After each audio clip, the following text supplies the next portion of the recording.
Hello viewers, welcome to my channel. তোমরা যারা 9-10 অর্থাৎ এসএসসি স্টুডেন্ট, আজকের ক্লাসটি তাদের জন্য। আজকে আমি দেখাবো একটি ত্যাগ কোশ্চেন কীভাবে নির্ভুলভাবে ও অতি সহজে সলভ করা যায়। আর এজন্য এই ভিডিওটি না টেনে সম্পূর্ণ দেখতে হবে, কেননা কোনো কিছু আংশিক দেখে সম্পূর্ণ শেখা যায় না। So let's go start. একজন শিক্ষার্থীকে ত্যাগ কোশ্চেন সম্পর্কে পরিপূর্ণ ধারণা অর্জন করতে হলে তাকে অবশ্যই অক্সিলারি ভার্ব সম্পর্কে ধারণা থাকতে হবে। আমরা জানি অক্সিলারি ভার্ব প্রধানত দুই প্রকার, প্রাইমারি অক্সিলারি এবং মডাল অক্সিলারি ভার্ব। প্রাইমারি অক্সিলারির মধ্যে আছে কি বি ভার্ব, ডু ভার্ব এবং হ্যাভ ভার্ব। বি ভার্ব হিসেবে am, is, are, was, were. Do verb হিসেবে do, does, did. Have verb হিসেবে হ্যাভ, হ্যাজ, হ্যাড। এবং মডাল অক্সিলারির ভিতর কি আছে? Can, could, may, might, shall, will, should, would, must, need, dare, ought to, have to, use to, be going to, would rather, আরও অনেক কিছু আছে। এখানে আমাদের বেসিক্যালি যে জিনিসটা জানতে হবে, ত্যাগ কোশ্চেন করতে হলে সর্বদা কন্ট্রাক্টেড ফর্ম ব্যবহার করতে হয়। অর্থাৎ আমরা দেখছি ক্যান এবং নট এর contracted form can't, could not এর contracted form couldn't, may not এর contracted form mayn't, would not contracted form wouldn't, need not contracted form needn't, should not এর কন্ট্রাক্টেড ফর্ম shouldn't। বেসিক্যালি একটা জিনিস বোঝা লাগবে সবাইকে, এই যে ক্যান, এখানে কিন্তু ক্যান, এবং নট এর সংক্ষিপ্ত রূপ এন, টি। যেহেতু ক্যান এখানে এন আছে, সেই ক্ষেত্রে নতুন করে এন আর আসছে না। ঠিক তেমনিভাবে কুড এবং নট, এখানে যেহেতু এন তো নাই, তাহলে এন, টি। কুড এর সাথে কি হলো? N, T. May, M A Y, মে, এখানে এন নাই, তাহলে এর সাথে এন প্লাস টি আসবে, কমা দিয়ে টি। কিন্তু তিনটা ফর্ম ব্যতিক্রম লক্ষ্য করি আমরা। সে তিনটা কি কি? এম নট, উইল নট এবং শ্যাল নট। এম নট এর যদি আমরা সংক্ষিপ্ত রূপ লিখতে যাই, আসে হচ্ছে এইন্ড অথবা আর এন্ড। উইল নট এর সংক্ষিপ্ত রূপ যদি আমরা লিখতে চাই, তাহলে কি আসবে? ওন্ড। শ্যাল নট এর সংক্ষিপ্ত রূপ শ্যান্ড। অর্থাৎ প্রত্যেক অক্সিলারি ভার্বের সাথে নটের সংক্ষিপ্ত রূপ এন, টি দিলেই সেটা কন্ট্রাক্টেড ফর্ম হয়। কিন্তু এই তিনটার ক্ষেত্রে একটু ব্যতিক্রম, এটা অবশ্যই লক্ষ্য রাখতে হবে। ত্যাগ কোশ্চেন করার পূর্বে কিছু প্রাথমিক তথ্য আমরা জেনে নিই। ত্যাগ কোশ্চেন করতে গেলে ত্যাগ কোশ্চেনে দুইটা অংশ থাকে। প্রথম অংশকে বলা হয় স্টেটমেন্ট বা সেন্টেন্স, এবং দ্বিতীয় অংশকে বলে ত্যাগ। প্রথম অংশ বা স্টেটমেন্ট অ্যাফার্মেটিভ হলে ত্যাগ হবে নেগেটিভ, আর প্রথম অংশ নেগেটিভ হলে ত্যাগ হবে অ্যাফার্মেটিভ। যত রুলস আছে সমস্ত রুলসের মাদার হচ্ছে এটা, অর্থাৎ মাদার রুলস। ত্যাগ কোশ্চেনের মাদার রুলস হচ্ছে এই 3 নম্বরটা। প্রথম অংশ বা স্টেটমেন্ট অ্যাফার্মেটিভ হলে ত্যাগ কোশ্চেন হবে নেগেটিভ, আর প্রথম অংশ যদি নেগেটিভ হয় ত্যাগ কোশ্চেন হবে অ্যাফার্মেটিভ। বিষয়টা আমি নিচে ছকে একটু আলোচনা করেছি, বোঝাই একটু। Man is the best creature of god. এই বাক্যে man is the best creature of god, অর্থাৎ মানুষ সৃষ্টির সেরা। তাহলে বাক্যটি কিন্তু হ্যাঁ বোধক। তাহলে হ্যাঁ বোধক হলে আমাদের 3 নম্বর রুলস অনুপাতে আমরা কি করব? না বোধক করব।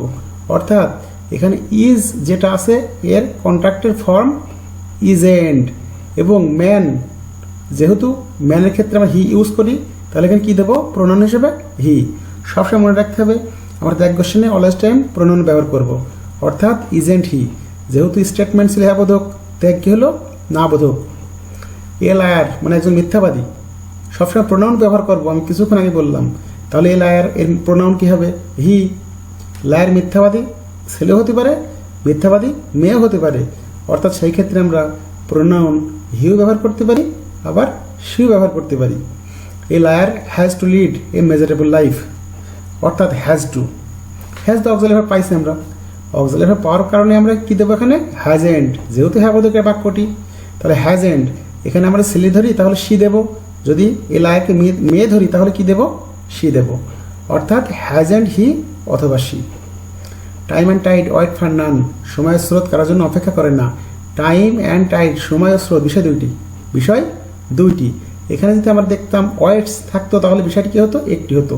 যেহেতু এখানে ওয়েটস সাথে এস বাই এস নাই, তাহলে দুইটি। তাহলে কী হবে, দুইটি বিষয় বা বস্তু যখন বোঝাবে তখন এর প্রোনাউন দেয়া হয়, কী হয়, দে। এবং এখানে যেহেতু অক্সিলারি ভার্ব নাই, অক্সিলারি ভার্ব না থাকার কারণে আমরা ডন্ট, ডাজেন্ট, ডিডেন্ট ব্যবহার করতে পারি। যেহেতু এখানে প্রেজেন্ট ফর্ম ওয়েট, কোনো এস বা ইয়েস নাই, তাহলে তো ডাজেন্ট দেওয়ার প্রশ্নই আসে না।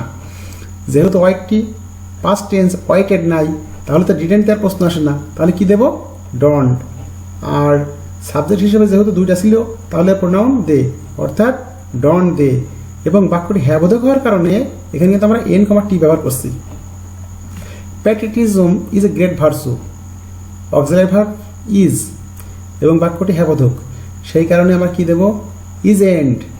এবং প্যাট্রিয়টিজম স্বদেশ প্রেম, এটা একটা গুণ, গুণের নাম আসলে পরে ইট, অর্থাৎ ইজ এন্ড ইট।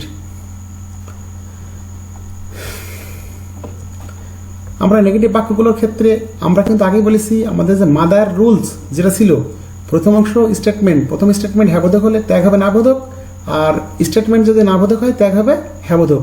বিষয়টি আমি এখানে আরেকটু ক্লিয়ার বলতে চাচ্ছি।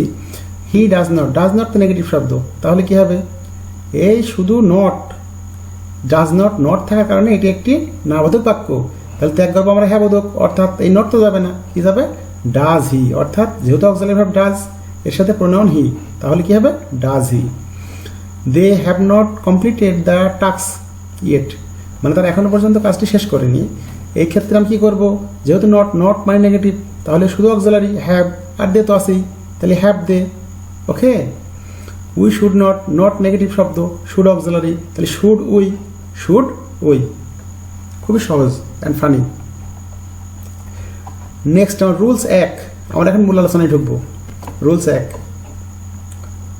অ্যাসার্টিভ বাক্যের ক্ষেত্রে স্টেটমেন্টটি হ্যাবোধক হলে, আমি তো পূর্বে আলোচনা করলাম, বিষয়টা একদম ক্লিয়ার। অ্যাসার্টিভ বাক্যের ক্ষেত্রে স্টেটমেন্টটি হ্যাবোধক হলে ত্যাগ হবে নাবোধক, এবং স্টেটমেন্টটি নাবোধক হলে ত্যাগ হবে হ্যাবোধক। এই একটা রুলসে ত্যাগ কোশ্চেনের সমস্ত সমাধান পাওয়া যায়। I am an SSC examining, আমি একজন এসএসসি পরীক্ষার্থী, এই ক্ষেত্রে বাকি কি আছে, অ্যাম। তাহলে অ্যাম যদি থাকে, আমরা কিন্তু পূর্বে আলোচনা করেছি তিনটা ভার্ব চেঞ্জ হয়, অ্যাম নট এইন্ট হয় বা আরেন্ট হয়, শ্যাল নট শ্যান্ট হয়, উইল নট ওন্ট হয়। তাহলে এখানে অ্যাম আছে, তাহলে কী হবে, আরেন্ট অথবা এইন্ট। তাহলে আরেন্ট আই দিলেও দিতে পারবো, আবার এইন্ট আই দিলেও দিতে পারবো। তাহলে আমরা এখানে দেখি একটু, এখানে অ্যান্সার কি করব,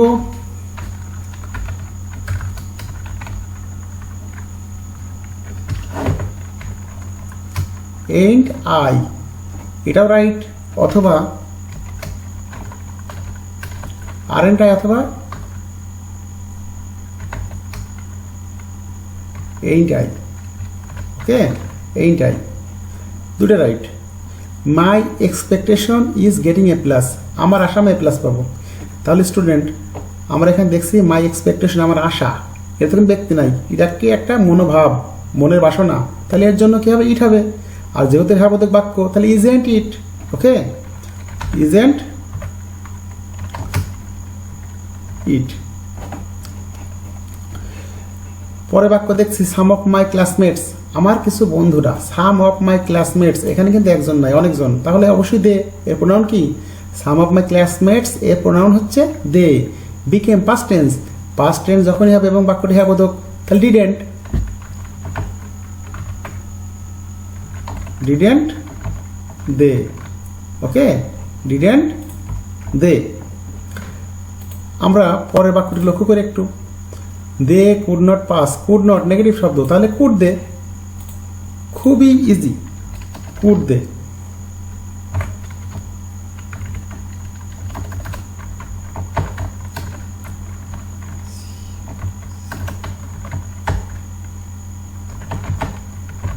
কুড দে। ওকে, নেক্সট আমরা দেখছি কাটিং ট্রিজ মানে গাছ কাটা, এটা একটা ধারণা। কাটিং ট্রিজ একটা ধারণা, এটা কোনো ব্যক্তি না, এটা একটা ধারণা, ধারণা বস্তু, এই জাতীয় জিনিসগুলো সবই আসলে ইট হয়। তাহলে cutting trees is not good for us, অর্থাৎ বৃক্ষ নিধন বা গাছ কেটে ফেলা, এটা আমাদের জন্য ভালো নয়। তাহলে এটার যদি আমরা ত্যাগ ঘোষণা করতে চাই, যেহেতু নট আছে, তাহলে শুধু ইজ ইট, ইজ ইট দিলে এটি কমপ্লিট। ওকে, আমরা নেক্সটে দেখতে পাচ্ছি he as well as his parents, মানে সে এবং তার পিতামাতা visited to Sylhet last year, মানে গত বছর তারা সিলেট ভ্রমণে গিয়েছিল। এই বাক্যে অবশ্যই মনে রাখতে হবে যদি কখনো হির সাথে কিছু ফ্রেজ আছে, ফ্রেজগুলো কি, যেমন along with, together with, accompanied by, accompanied with, as well as, in addition to, including to, not but, এই জাতীয় কোনো ফ্রেজ থাকে তাহলে অবশ্যই মনে রাখতে হবে প্রথম সাবজেক্ট অনুপাতে পরবর্তী ভার্ব নির্ধারিত হয়। তাহলে এই ক্ষেত্রে মূল সাবজেক্ট কি, মূল সাবজেক্ট হি। তাহলে হি হওয়ার ফলে আমরা কি করব, এখানে যেহেতু ভিজিটেড পাস্ট টেন্স, তাহলে ডিডেন্ট হি, ওকে, হবে didn't he, the question didn't he. আমরা নেক্সটে যাই, the father rose in her, মানে the father rose in her, father মানে পিতৃত্ব, অবশ্যই কমন নাউনের পূর্বে যদি কোনো আর্টিকেল দা থাকে তাহলে তা দ্বারা গুণ বোঝায়, এটা একটি গুণ। দ্য ফাদার রোজ ইন হার, অর্থাৎ তার মধ্যে পিতৃত্ব উদয় হলো। এই বাক্যে রাইজের পাস্ট ফর্ম রোজ, তাহলে কি হবে ডিআইডি, ডিড, এবং যেহেতু হ্যাঁ বোধক তাহলে নটের সংক্ষিপ্ত এন কমাটি, তাহলে ডিডেন্ট ইট, ওকে, কারণ পিতৃত্বের স্নেহ, এই স্নেহ এটা এখন ব্যক্তি নয় বরঞ্চ ব্যক্তির একটা গুণ হলে কি হয়, ইট হয়। Aslam has little interest about it. Student একটা জিনিস মনে রাখতে হবে, কিছু শব্দ আছে লিটিল, ফিউ, স্ক্রাসলি, এই জাতীয় শব্দগুলো নেগেটিভ, তাহলে Aslam has little interest about it, এই ব্যাপারটা অবশ্যই নেগেটিভ। তাহলে আমরা নেগেটিভ যখন হবে জাস্ট অক্সিলারি ভার্বটা কোথায় দেবো, জাস্ট অক্সিলারি ভার্বটা আমরা এখানে দেবো, ওকে। তাহলে কি আছে, হ্যাজ, আসলাম যেহেতু ব্যক্তি, হ্যাজ হি, কি দেবো, হ্যাজ হি। ঠিক নেক্সটে আমরা দেখছি হি অ্যালং উইথ হিজ ফ্রেন্ডস, এই সেই অ্যালং উইথ, আমি কিছুক্ষণ আগেই কিছু ফ্রেজ বললাম, ঠিক এই যে as well as, along with, accompanied by, এই সংক্রান্ত অনেক ফ্রেজগুলো আমি বললাম, সেই সমস্ত ফ্রেজ এখানে এসেছে আবার। তাহলে এখানে অ্যালং উইথ যদি থাকে তাহলে আমার ফার্স্ট সাবজেক্ট হি অনুপাতে আমার ভার্ব পরিবর্তিত হবে। তাহলে হির সাথে কি হয়, উইল, হির সাথে উইল, আই এবং উইল সাথে শ্যাল, বাকি সব ক্ষেত্রে উইল। তাহলে এখানে যেহেতু he along with his friends will pay visit to Sylhet, তাহলে এই বাক্যের ক্ষেত্রে আমরা কি করবো, উইল তো দেওয়া আছে, তাহলে উইল পাস্ট ফর্ম কি, ওন্ড, আমরা তো আগেই জেনেছি ওন্ড হি। টেলিং লাইজ, মিথ্যা বলা, এটা একটা ধারণা, মিথ্যা বলা একটা ধারণা, এটা ব্যক্তি না, ব্যক্তির বরং একটা খারাপ গুণ। Telling lies is a great sin, অর্থাৎ মিথ্যা বলা মহাপাপ। এই বাক্যের ক্ষেত্রে আমরা কি করতে পারি, যেহেতু ইজ এবং হ্যাঁ বোধক বাক্য, ইজেন্ট, এবং যেহেতু এটা গুণ, isn't it. Telling lies is a great sin, এটা ইজেন্ট ইট। প্যাট্রিটিজম, স্বদেশ প্রেম, এটা একটা গুণ, তাহলে এর জন্য কি দেব, ইট। যেহেতু বাক্যটি হ্যাঁ বোধক তাহলে ইজ, এবং এর সাথে হ্যাঁ বোধক বাক্যের ক্ষেত্রে আমরা কি করি, না বোধক করি। তাহলে আমরা দেখি একটু বিষয়টা কেমন হয়। ইজ, যেহেতু ইজ দিচ্ছি কি জন্য, অক্সিলারি ভার্ব আছে তাই, এবং বাক্যটি যেহেতু হ্যাঁ বোধক হলে না বোধক করতে হয়, ওর জন্য আমরা কি করবো, না বোধক করতে হলে এন কমা টি দেবো। এবং প্রোনাউন, যেহেতু প্যাট্রিটিজম একটা গুণ, এর pronoun it, okay. Next, unfortunately many of us, দুর্ভাগ্যক্রমে আমাদের অনেকেই ওয়াস্ট আওয়ার টাইম, ওয়াস্ট তাদের সময় নষ্ট করে। তাহলে এই বাক্যে মেনি অফ আস, ওয়াস্ট মানে নষ্ট করা, অপব্যয় করা, তাহলে এর জন্য ডন্ট, যেহেতু হ্যাঁ বোধক বাক্য, কি করবো, ডন্ট উই, যেহেতু অল অফ আসের প্রোনাউন উই, ওকে। তাহলে আমরা এটা, আমি আবার ফ্ল্যাশব্যাকে যাই। অ্যাসার্টিভ বাক্যের ক্ষেত্রে, অ্যাসার্টিভ বাক্য কাকে বলে, যে বাক্যের সাবজেক্টের পর অবশ্যই ভার্ব থাকবে। প্রত্যেকটি বাক্যই আমরা লক্ষ্য করছি I subject, am verb, my expectation subject is verb, some of my classmates subject became verb, they subject could verb, cutting trees subject is verb, he as well as his parents সম্পূর্ণ subject, visited কি verb. তাহলে আমরা এখানে দেখলাম যে সাবজেক্টের পর যখন ভার্ব থাকবে তখন আমার এই সিস্টেমে হ্যাঁ বোধক হলে না বোধক, আর না বোধক হলে হ্যাঁ বোধক। জাস্ট আমি এই সূত্র অ্যাপ্লাই করে প্রত্যেকটা ট্যাগ কোশ্চেনে সলভ করব, ওকে। নেক্সট, রুলস 2, ইম্পারেটিভ সেন্টেন্সের ক্ষেত্রে স্টেটমেন্টের মধ্যে লেটস বা লেটাস থাকলে ট্যাগ কোশ্চেন গঠন করতে শ্যাল উই, বাকি সব ক্ষেত্রে উইল ইউ বসিয়ে ত্যাগ কোশ্চেন গঠন করতে হয়। খুবই একটা ইজি সিস্টেম। ইম্পারেটিভ সেন্টেন্স কীভাবে শুরু হয় আমি বলবো, এবং এই সেন্টেন্সটি থাকলে পরে যদি লেটস বা লেটাস থাকে তাহলে শ্যাল উই। বাকি সমস্ত ক্ষেত্রে আমরা একটাই সূত্রে অ্যাপ্লাই করবো, সেটা কি উইল ইউ। উইল ইউ, ওকে। তাহলে ইম্পারেটিভ সেন্টেন্স 5 ভাবে শুরু হতে পারে। মোস্ট ইম্পর্টেন্ট কথা হচ্ছে এটাই যে ইম্পারেটিভ সেন্টেন্স 5 ভাবে শুরু হতে পারে। যেমন structure 1, main verb plus extra অংশ প্লাস ফুল স্টপ থাকতে পারে, ওকে।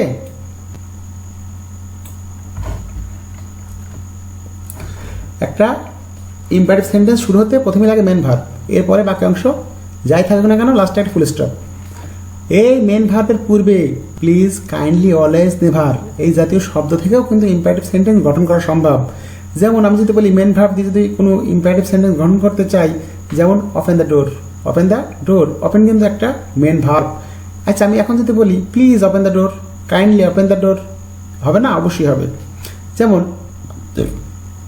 যদি আমি বলি টেল a lie, sorry speak the truth, সত্য বলো। স্পিক কিন্তু কথা বলা, স্পিক মানে বলা। স্পিক দ্য ট্রুথ যদি বলি আমি, তাহলে সত্য বলো। এই কথাটা যদি আমি এমনভাবে বলি always always speak the truth, সর্বদা সত্য বলো, তাহলে হবে না? অবশ্যই হবে। অর্থাৎ এই মেন ভার্বের পূর্বে প্লিজ, কাইন্ডলি, অলওয়েজ, নেভার গিয়েও কিন্তু ইম্পারেটিভ সেন্টেন্স গঠন হতে পারে। আবার ডোন্ট বা do not plus main verb. যেমন আমি বলি don't tell a lie, don't run in the sun, এই বাক্যে কিন্তু এটা ইম্পারেটিভ সেন্টেন্স। অর্থাৎ ডোন্ট টেল এ লাই, মিথ্যা বলো না, আমি তাকে নিষেধ করছি ডোন্ট টেল এ লাই, মিথ্যা বলো না। আবার বলছি ডোন্ট রান ইন দ্য সান, রোদ্রে দৌড়াদৌড়ি করো না, সেটাও কিন্তু একটা ইম্পারেটিভ সেন্টেন্স। অবশ্যই ইম্পারেটিভ সেন্টেন্সে মূল ভার্বের পূর্বে ডোন্ট বা ডু নট বসে। আবার কিছুক্ষণ আগে দেখলাম লেটসের কথা আসলো, লেটস বা লেটাস থাকলে পরে এরপর মেন ভার্ব। যেমন লেটস প্লে ফুটবল, চলো ফুটবল খেলি। লেটস বা let us, play main verb, okay. Let's play football, চলো ফুটবল খেলি। লেটাস হ্যাভ এ ওয়াক, চলো হাঁটতে যাই, তাহলে লেটাস হ্যাভ কিন্তু মেন ভার্ব, ওকে। আবার অনেক সময় আমরা দেখতে পাই লেট প্লাস পার্সোনাল অবজেক্ট, যেমন মি, হিম, দেম, হার, এগুলো থাকতে পারে। যেমন লেট মি ফিনিশ, আমাকে শেষ করতে দাও। লেট হিম গো, তাকে যেতে দাও। লেট হার প্লে ভলিবল, তাকে ভলিবল খেলতে দাও। এগুলো প্রত্যেকটি কিন্তু ইম্পারেটিভ সেন্টেন্স। অর্থাৎ আমরা লক্ষ্য করি এই 5 রকমভাবে আমাদের ইম্পারেটিভ সেন্টেন্স থাকতে পারে। এবং এগুলো থাকলে কি হবে, একমাত্র এই সূত্রটার ক্ষেত্রে শ্যাল উই, বাদ বাকি সব ক্ষেত্রে উইল ইউ। সব ক্ষেত্রে কি হবে, উইল ইউ। আমরা এখন একটু দেখি, লক্ষ্য করি। যেমন let's be sincere in your life, এই যে লেটস, তাহলে কি করবে এখানে শ্যাল উই। লেখাতে কোনো প্রয়োজন নেই, একেবারে সহজ, shall we.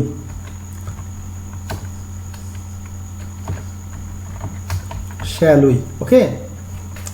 Let's plant trees more and more, তাহলে লেটস আছে কি হবে, এখানেও শ্যাল উই।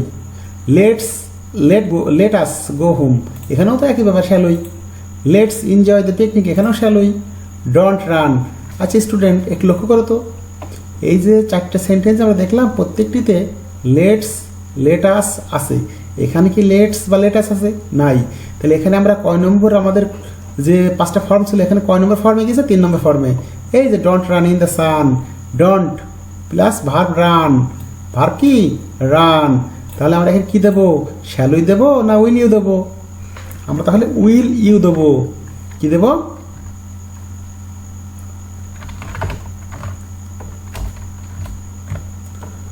এখানে কি দেব, will you, okay. Will you দিলে কমপ্লিট। বি অ্যাটেন্টিভ স্টুডেন্ট, এই যে বি কিন্তু মেন ভার্ব, এটা কিন্তু রুলস 1 নম্বর রুলসে গেল। Be attentive in your online class, তাহলে এখানে আমরা কী করবো, এখানে ওই যে system will you. Let him, কয় নম্বর সূত্র, 5 number. Let plus personal object him, তাহলে let him make the best use of time. Let plus personal object plus main verb, let plus personal object plus main verb, তাহলে কি দেব, will you. Never tell a lie, never tell main verb, never never never, এই সে never, never plus main verb tell, তাহলে এখানে কি দেবো, will you. Pen through the line, মানে লাইনটা কেটে দাও, লাইনটা হয়তো কোথাও ভুলে এসে পেন থ্রো করতে বলছে, তাহলে কি হবে, পেন থ্রো দ্য লাইন। এখানে কি করবো, ওই একই system, will you. Help the poor in time of danger, help the poor in time of danger, অর্থাৎ বিপদের সময় গরিবদের সাহায্য করো। এই সেন্টেন্সে help main verb 1 number rules, তাহলে কি দেবো? Will you. ওকে, তাহলে মোস্ট ইজি বলা যায় আমার এই 2 নম্বর সূত্রটা। আমরা এখন নেক্সট দেখি, 3 নম্বরটা দেখি। বাক্যের মধ্যে কোথাও here, there, one, this, that, this, those, it এগুলো দ্বারা কোনো সাবজেক্ট শুরু হলে ত্যাগ কোশ্চেন গঠন করতে উক্ত শব্দগুলোই বসে যায়। অর্থাৎ আমরা জানি ত্যাগ কোশ্চেন করতে এই সমস্ত শব্দগুলো থাকলে পরে প্রোনাউন হিসেবে কিন্তু এইগুলাই বসে যায়। যেমন দেখি,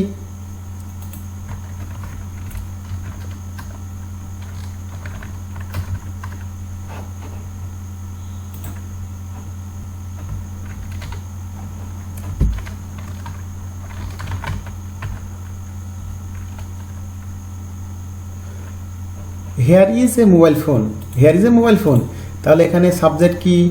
হেয়ার। তাহলে আমরা কি করব? হেয়ার ইজ, যেহেতু ইজটা হ্যাবোধক বাক্য, তাহলে আমরা এখানে ইজ এবং নটের সংক্ষিপ্ত রূপ এন, কারণ হ্যাবোধক হলে নাবোধক করতে হয়, করলাম নাবোধক, প্লাস হেয়ার করতে প্রোনাউন হেয়ার, তাহলে isn't here. There is a problem in this case, এই কেসে একটা সমস্যা রয়েছে। তাহলে এই বাক্যটি যদি আমরা এই বাক্যটি ট্যাগ কোশ্চেন গঠন করতে হলে যেহেতু ইজ অক্সিলারি ভার্ব দিলাম, যেহেতু হ্যাবোধক বাক্য, তাহলে নটের সংক্ষিপ্ত রূপ এন কমাটি isn't there, isn't there. This are mine, এগুলো আমার, এগুলো আমার, তাহলে এটা ট্যাগ কোশ্চেন কীভাবে করবো? আর অক্সিলারি ভার্ব যেহেতু হ্যাবোধক বাক্য, তাহলে নটের সংক্ষিপ্ত রূপ এন কমাটি aren't this. Okay, one should do one's duty, প্রত্যেকে নিজের কাজ করা উচিত, তাহলে কী হবে এখানে? শুডেন্ট, শুড যেহেতু অক্সিলারি ভার্ব, শুড এবং নটের সংক্ষিপ্ত রূপ এন কমাট শুডেন্ট, শুডেন্ট ওয়ান। ওকে, তাহলে এটা খুবই সহজ, এটিও আমাদের কাছে সহজ লাগলো। ট্যাগ কোশ্চেন অ্যাকচুয়ালি সহজ জিনিস, শুধু একটু মনোযোগ দিয়ে পুরোটা দেখতে হবে, তা নাহলে তো প্রবলেম। আমার তো বুঝতে পারছি বিষয়টা। নেক্সট, কোনো বাক্যের মধ্যে যদি এভরিবডি, সামবডি, নোবডি, এভরিওয়ান, নান, নো ওয়ান এগুলো দ্বারা কোনো বাক্য শুরু হয়, ত্যাগ কোশ্চেন গঠন করতে প্রোনাউন হিসেবে ত্যাগে দে বসে এবং ভার্ব প্লুরাল হয়, ভার্ব প্লুরাল হয়। আমরা নিচে একটু লক্ষ্য করি, নোবডি ওয়াজ দেয়ার, নোবডি ওয়াজ দেয়ার, যেহেতু নোবডি নেগেটিভ শব্দ, তাহলে আমরা কি এখানে ওয়াজেন্ট দেবো না ওয়াজ দেবো? আমরা পূর্বেই শিখেছি নেগেটিভ হলে ত্যাগ হ্যাবোধক, তাহলে যেহেতু নেগেটিভ বাক্য, তাহলে ত্যাগ কি হবে? শুধু ওয়াজ, ওয়াজ, এবং নোবডি, নো ওয়ান, নান থাকলে আমরা দে বসাই, কি বসাই? দে বসিয়ে দিলাম, তাহলে ওয়াজ দে। ওকে, এভরিবডি হ্যাবোধক, ওয়ান্স আছে, যেহেতু মেন ভার্বে এস বাই এস আছে, তাহলে কি করবো? ডাজেন্ট, কি করবো? ডাজেন্ট।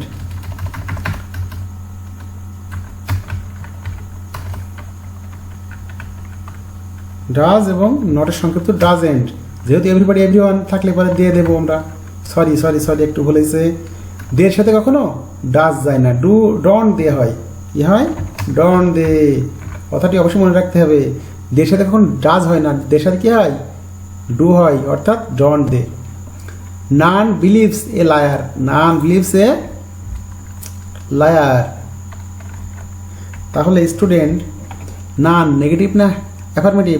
এ তো নেগেটিভ শব্দ, তাহলে বিলিভস যেহেতু আছে, তাহলে ডাজ কি দেব? Does they, does they. Okay, nobody is as successful as a sincere man, মানে সচেতন ব্যক্তির মতো এমন সফল কিন্তু কেউ নয়, যেহেতু নোবডি নেগেটিভ শব্দ, তাহলে কি করব? এখানে ইজ দে, ইজ তো না, আর দে, কি হবে? আর দে, কারণ নোবডি, নো ওয়ান, নান থাকলে প্রায় এর প্রোনাউন দে বসে এবং দের সাথে কখনো ইজ যায় না, কি যায়? আর। ওকে, আমরা একটু নিচে দেখি, নিচে একটি আছে, নান ক্যান প্রসপার, নান মানে কেউ না, নেগেটিভ শব্দ, ক্যান আছে, তাহলে ক্যান দে, কি হবে? Can they.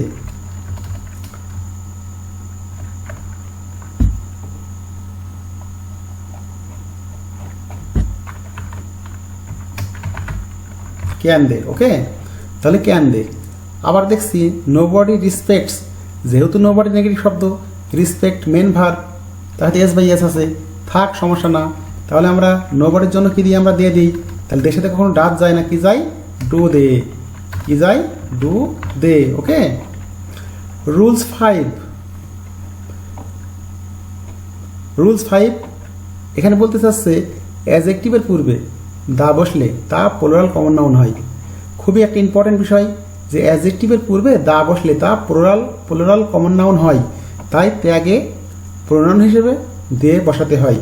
যেমন দ্য ব্রেভ, ব্রেভ মানে সাহসী, ব্রেভ মানে কি সাহসী, অ্যাডজেক্টিভ, এবং তার পূর্বে দা বসে এটা কিন্তু কমন নাউন হয়ে যাচ্ছে, সাহসীরা। দ্য ব্রেভ সাহসীরা, এখানে কিন্তু সাহসীরা একজন নয়, অনেকজন। তাহলে এরা হতে পারে 5 জন 10 জন বা অনেকে হতে পারে।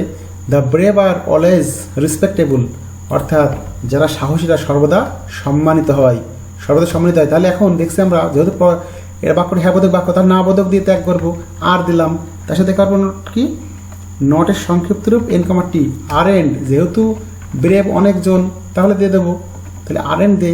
আমরা আগে জেনেছি কি যে প্লুরাল কমন নাউন, সরি অ্যাডজেক্টিভের পূর্বে দা বসলে তা প্লুরাল কমন নাউন হয়, তাই ত্যাগে প্রোনাউন হিসেবে দে বসে, এই সেই দে, এই সেই দে। ওকে, আমার নেক্সট দ্য রিচ, অর্থাৎ ধনীরা আর নট অলওয়েজ হ্যাপি, তারা সর্বদা সুখী নয়, যেহেতু নট না বোধক, তাহলে কি হবে আর দে। তাহলে কি করব, এখানে আর দে করব, আর আর আর দে। ওকে, কি করব, আর they. Next the poor are living below the poverty line, অর্থাৎ গরিবেরা দারিদ্র সীমার নিচে বাস করে। The poor are living below the poverty line, যেহেতু বাক্যটাই হ্যাবোধক, কারণ তারা বাস করে, করে না বলি কিন্তু করে তারা বাস, যেহেতু করে তাহলে হ্যাবোধক, তাহলে আর এবং নটের সমর্থক শব্দ, সরি নটের সংক্ষিপ্ত রূপ টি, আর N they. Okay, the poor গরিবেরা, ওই জন্য they. The freedom fighters, freedom fighters তো একজন না অনেকে। The freedom fighters are the real heroes, freedom ফাইটাররা প্রকৃত বীর বা নায়ক, যাই বলি না কেন। তাহলে আমরা কি করবো এখানে, যেহেতু এখানে আর আছে এবং হ্যাবোধক বাক্য, আর এন্ড, এবং ফ্রিডম ফাইটার্স অনেকজন, they, R and they. The successful people are very industrious, অর্থাৎ সাকসেসফুল সফল ব্যক্তিরা খুবই পরিশ্রমী। তাহলে যেহেতু পরিশ্রমী তারা কাজ করছে না এমন কিছু বলা নেই, কাজ তারা করে এবং শ্রম তারা দেয়, তাহলে হ্যাবোধক বাক্য। তাহলে কি করব, আর এর সাথে নট দেবো, আর এন্ড, যেহেতু দ্য সাকসেসফুল ম্যান তো অনেকজন, তাহলে আর and they, R and they. Okay, the rich, অর্থাৎ ধনীরা, the rich should help the poor, অর্থাৎ ধনীদের উচিত গরিবদেরকে সাহায্য করা। তাহলে এখানে শুড যেহেতু আছে, এস এস ইউএলডি, শুড, এবং নটের সংক্ষিপ্ত রূপ এন টি, স্টুডেন্ট, যেহেতু রিচ অনেকজন, তাহলে কি করবো, দে। সর্বশেষ রুলস, বাক্যে কমন নাউনটি যদি অ্যাবস্ট্রাক্ট নাউন হিসেবে ব্যবহৃত হয়, বাক্যের কমন নাউনটি যদি অ্যাবস্ট্রাক্ট নাউন হিসেবে ব্যবহৃত হয়, তবে প্রোনাউন হিসেবে ইট বসে। প্রোনাউন হিসেবে কি বসে, ইট বসে। বিষয়টা আমরা একটু দেখি। দ্য মাদার রোজ ইন হার, অর্থাৎ মাতৃত্ব তার মধ্যে উদয় হলো। স্টুডেন্ট, আমরা জানি মাদার, মাদার মানে কিন্তু মা, কিন্তু যখনই মাদারের আগে দা বসেছে, এটা কিন্তু আর মা থাকছে না, কি হচ্ছে, মাতৃত্ব, মায়ের গুণকে বোঝাচ্ছে। তাহলে মায়ের গুণকে যখন বোঝাবে সেটা অবশ্যই অ্যাবস্ট্রাক্ট নাউন, কারণ আমরা জানি কি যে ওয়ার্ড দিয়ে গুণ বোঝাই সেটা অবশ্যই অ্যাডজেক্টিভ, এবং যেটা ধরা যায় না, ছোঁয়া যায় না, সেটাও কিন্তু অ্যাডজেক্টিভ। আমরা কিন্তু কখনো কোনো গুণকে ধরতে পারবো না, সতে পারবো না, এটা অনুভব করার ব্যাপার একটা। কি ব্যাপার, অনুভব করার, আমরা অনুভব করব। তাহলে এটা একটি অ্যাবস্ট্রাক্ট নাউন। অ্যাবস্ট্রাক্ট নাউনের ক্ষেত্রে আমাদের মূল সূত্র কি ছিল, হ্যাবোধক হলে নাবোধক করবো। তাহলে রোজ মানে উদয় হয়, হয় না তো বলে নি হয়, এবং এটা যেহেতু পাস্ট টেন্স, তাহলে কি করবো, এখানে dividend Dev.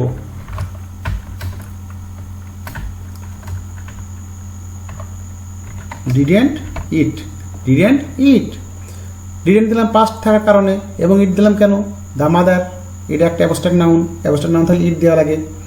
The best rose in হার, তার ভেতর পশুত্ব উদয় হলো। সে হয়তো কোনো এক কারণে রেগে গেল, রেগে যাওয়ার পর তার মনের ভিতরে একটা পশুত্বের একটা যে ভাব, হিংস্রতা, পশুত্বের একটা ভাব উদয় হওয়ার ফলে কিন্তু আমরা এটা একটা বিষয় বা ভাব, এটা কিন্তু ভাবটা যদি ধরা যেত, তাহলে তো হতোই, যেহেতু ধরা যাচ্ছে না পশুত্ব, এটা একটা ভাবদার, ভাব হওয়ার কারণে এটা কিন্তু অ্যাবস্ট্রাক্ট নাউন হচ্ছে। এবং এখানে আমরা কি করব, রোজ, এখানেও তো একই ব্যাপার, তাহলে ডিডেন্ট ইট, কি করব, ডিডেন্ট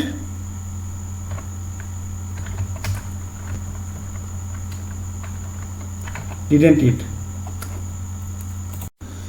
আমার ক্লাসটি যদি তোমাদের কাছে ভালো লেগে থাকে তাহলে এখনই চ্যানেলটি সাবস্ক্রাইব করে বেল বাটনটি বাজিয়ে দাও এবং পরবর্তী ক্লাসটি না পাওয়া পর্যন্ত পূর্বের ক্লাসগুলো প্র্যাকটিস করতে থাকো।